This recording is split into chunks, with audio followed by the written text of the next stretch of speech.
Hello, everyone. Good morning, good afternoon, good evening, depending on where you're watching me from. So, I am still your girl, Landlady Jane, and I bring to you today's episode on real estate talk with Landlady Jane. So, today we are talking about challenges of affordable housing in Nigeria. So, permit me to wish you a very happy weekend. Yes, I celebrate you all those that was born in the month of April. I celebrate you all today.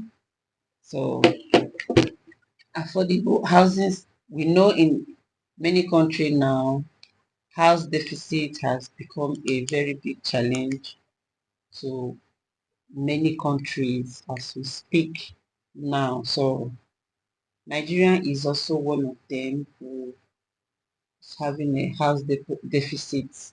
As currently, as we are talking now, you can see that there are so many people who are homeless. There are so many people who sleeps on the storm, on the slum, under the bridge, and all that.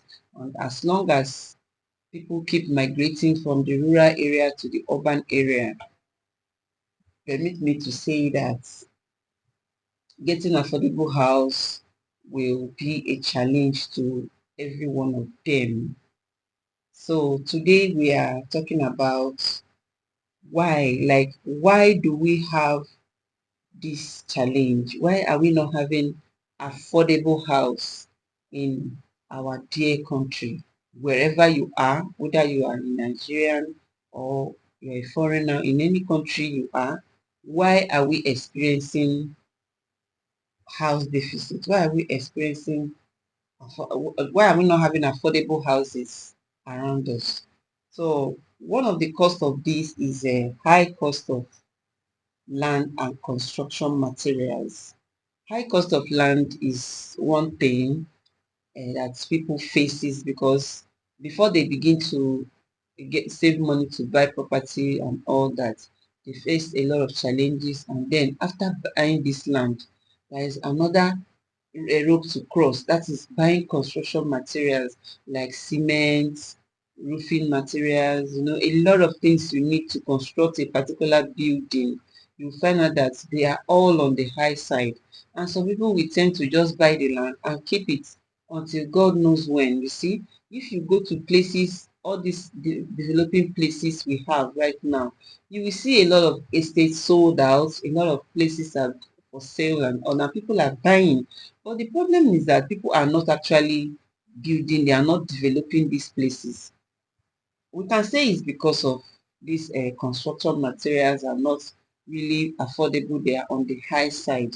And those are the things that will hinder an investor from developing a particular property and at least building on it. And you see, from all with all this happening around, people will be homeless and they can't even afford houses. When a house, the people who are looking for houses are more than the houses available, then you see that houses will become very expensive. And where people houses are more than people looking for it, I think there will be a kind of reasonable amount of houses where people can afford and people can live happily. So that's one apart, and one of the challenges we're also facing in this affording a house is limited access to finance. Yes, limited access to finance where there are lack of affordable mortgage plans, mortgage option for an average Nigeria.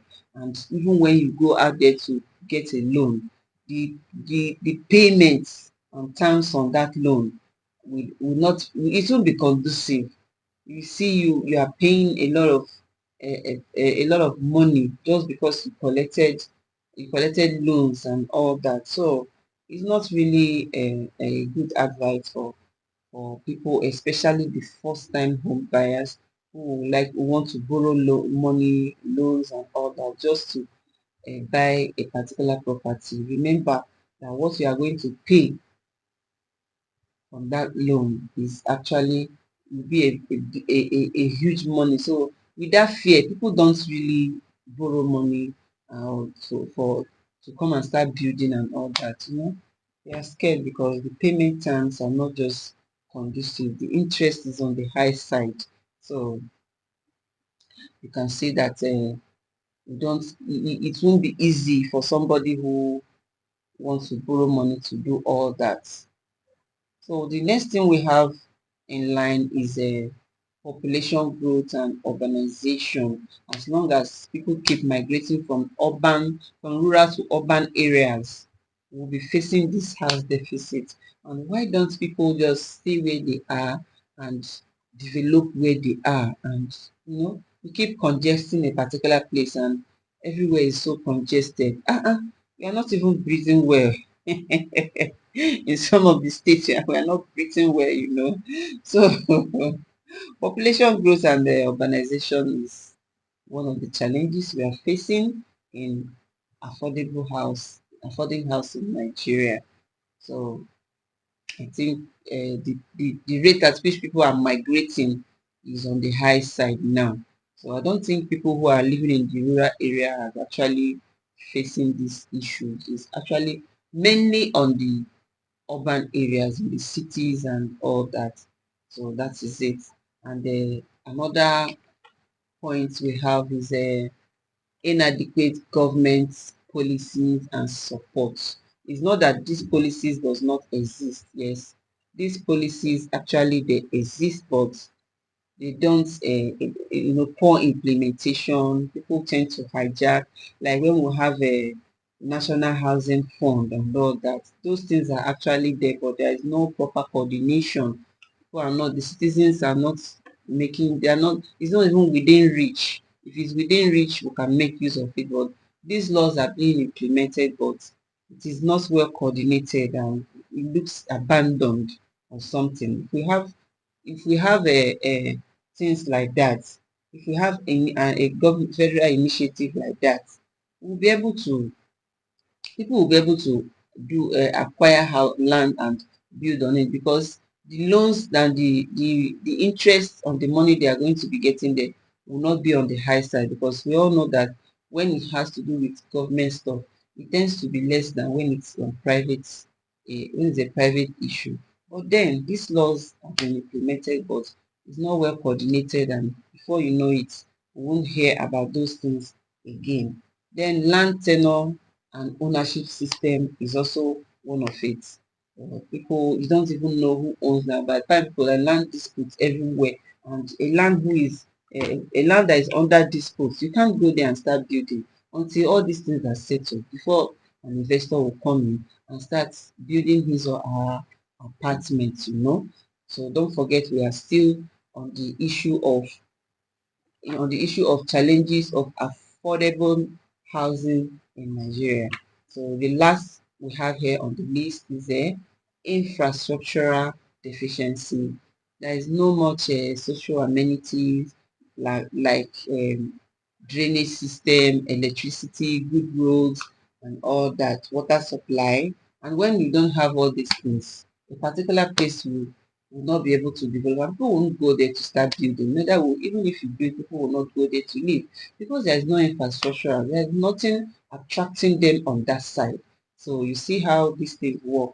If we don't have these basic things, it hinders building, and it hinders people even migrating on that side. I've seen houses where people finish building in a particular place, but nobody tends to live there. Nobody is even planning to live there. So it's because there is no infrastructure, there is no amenities, nothing is the place is not livable. So they just cannot live. You just cannot stay there.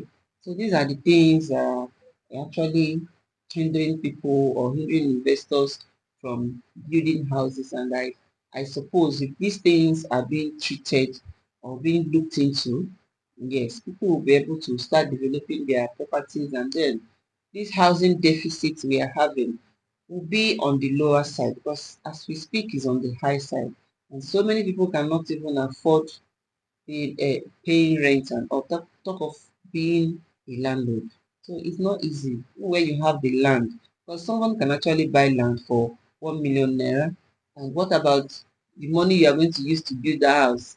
You need like 1 million naira times 50 for you to build that house. So it's one of the things. But then we can make efforts. We can actually make efforts and provide some solution. Is either we are providing it privately or publicly. It can be you, it can be me, it can be from our government and all that. It can be communities, it can be club members. People comes together and we make efforts and see how we can bring these things down to for people to afford. So we have something like public-private partners. Public-private partners can come together to develop a particular property, and when we talk of public, we mean governments coming together with private sectors, and then they begin to they take part in this development thing, and you see, reduce excess tax, give land access to land for people to buy, reduce excess tax and subsidize things to make projects more financially available. So if they can reduce some, now some people are actually scared that if I go on to start building this house now and so many tax, people will come, they will you stop building. There are so many places that people will stop building because of building plans and all that. The money they even have to pay before you can get all these things. So people tends to want to, yeah, people are scared, or those things scare them away from what they are supposed to do. So when the people and the government comes together, I think we'll be able to get things done. Then if we have initiative like National Housing Fund, you have something like that, which can be affordable through the mortgage home ownership. Yes, their mortgage banks are functioning, and they give us this initiative, this National Housing Fund, where people can go there and take loans, and so they can actually build the house they are supposed to be. And this thing, cooperatives can also come up. Yes, cooperatives can come up. At least I know cooperatives that build house for you on zero interest. They build on zero interest. You don't have to for at least 5 years. The next 5 years you're on zero interest. All you need to do is pay off bit by bit so that you can afford your own house. Yes. Now we are going to still talk about that. Maybe in one or two of our next episode, we're going to talk about cooperatives, functional cooperatives in Nigeria. Cooperatives you can actually go to, and you get you kind of, or they build for you. It's either you want a loan or they build for you, and you begin to pay with an initial deposit. There's a particular, I think it's 50% initial deposit on the cost of the kind of house you want. You need a 3 bedroom flat, you need duplexes, you need bungalows and all that. There are costs for each houses, and by the time they cost you can pay a 50% of that total amount. Then your house will be completed for you, and you have like 5 years to pay the rest with zero interest. There are cooperatives like that. So when we tend to patronize this initiative, things will be easier for us, and we can afford to build all the kind of houses the dream home we always wanted will come to pass. And we also have building material subsidy. If we can have them subsidize all these building materials, most especially the ones being imported and all that. So they're actually on the high side, and I think that is why building is not easy for people this time around. If we can have these things subsidized, I think Nigerians will make an effort. We have people who are willing to patronize, who people are willing to do something, but because of the hardship, because of things being on the high side, they couldn't do. But if we have them subsidized for them, they will be able to, afford it and build the kind of home they want to build. People need mini estate everywhere. It's not a crime that somebody has an estate inside an estate. It is money they will use to do all these things. And the building materials are not on the they are on the high side. They are not well affordable for now. So we're also asking for subsidy on building materials. Then affordable housing models. Maybe we should go back to our mud house. We should actually go back to our mud house pattern. I don't know. Maybe that will actually reduce the cost of building for us. At least that I'm sure there is a way we can use technology to do all these things, and it wouldn't actually look like the way it was before, but at least it's going to reduce some costs for us. Actually, go back to all these things, and I am not saying that we should go back to mud house, but I think that there are still some things we can use within ourselves, we can get within ourselves that can be very useful for building a house. We must not really buy everything from the market. Where we can use our local building materials, and then we are there. After all, those ones we are getting from outside the country, they are actually local things from there. Where they are coming from, they are local things, and by the time they process it and bring it here, we'll start using it, and we tend to call it foreign materials. So that is it, all for today, and we are advising that uh, individuals should not just sit down and wait for government to do these things all by themselves. If you can afford uh, building houses and making it affordable for people to live in, it's going to be a nice initiative. And our government, we also pray that they will come up with something someday very soon to help this housing deficit in this country, so that people who are migrating from the rural area will not be stranded when they come to the city.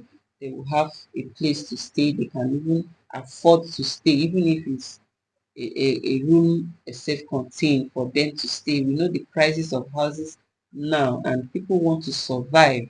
So don't forget that today we are treated challenges of affordable houses in Nigeria, and for efforts and solutions, what you need to know and what you need to do. Whatever you can do to help our dear country, your idea is so very welcome. So we also said in the effort and solution we have is the public-private partnership, where governments partner with private sectors, and be able to initiate something. The National Housing Fund from the mortgage bank should be implemented and make it accessible for the citizens. And then building material subsidy, all these things should be subsidized for people to be able to afford them. Then affordable housing models, developers and NGOs, they should adopt the use of local building materials, yes, so that these things we can cut the cost of these building materials. While local ones, they are still useful. We can make use of them as we speak. Is affordable. Our local ones are still affordable. We can make use of them, and you can't even be sure of how it will come out, and everybody begins to embrace it and all that. So that is all for today. Thank you so much for watching. Thank you so much for joining us today on the Real Estate Talk with Landlady Jane. And next week we are coming with an Obonga topic, a very nice one.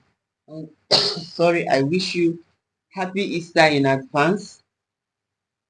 Happy Easter in advance to everyone. Happy holiday and all that. So don't forget to join us, or follow us on Instagram at Landlady Jane, and on YouTube at Landlady Jane, TikTok at Landlady Jane, and also don't forget on Facebook at Landlady Jane. So my phone number still remains +234 8060363102. I repeat, +234 8060363102.